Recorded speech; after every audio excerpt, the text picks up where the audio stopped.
Hello students, today we talk about the lecture 4, 5 and 6 for the control theory.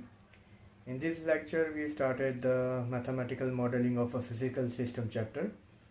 In the mathematical modeling we just have the physical system, and idealized physical system is called the physical model. Once we found that, we derived the mathematical model, which is nothing but a representation of the mathematical equations and about the using the physics and laws. Okay, we take three systems, which is a mass, spring and damper. Okay, that is a mechanical system we need to take. We applied individually force as an input and see the displacement x as output, and we derived the transfer function, which is nothing but output and input ratio.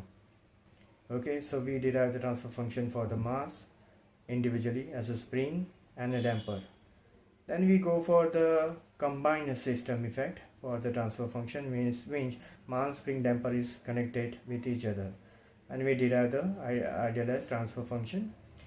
Obviously we have used the free body diagram to derive the equation, differential equation, and find out the transfer function.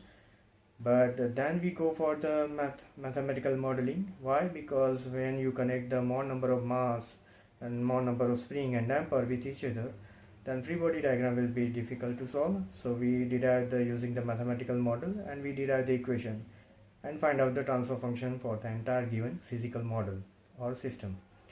So that is the next thing. And third thing we have done in another lecture is analogous system. That is nothing but we correlate this mass, spring, damper with the resistor, inductor and capacitor, the electrical components. So we correlate using the force voltage analogy and force current analogy. For that we have just derived the equation using RLC series circuit and RLC parallel circuit, and we just go compare the differential equation, transfer function, and then we correlate that. So in the example we have seen that first we need to go for the same as a mathematical model, then derive the differential equation or the equations, and then we replace the components as per the FV and FI table, and then we draw the electrical circuit diagram using electrical component as per the FV and FI analogy.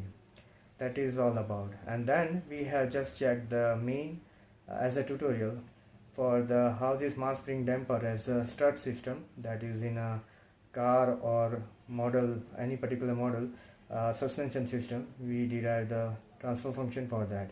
So how it is applicable, that is what we are learning in this chapter. Thank you.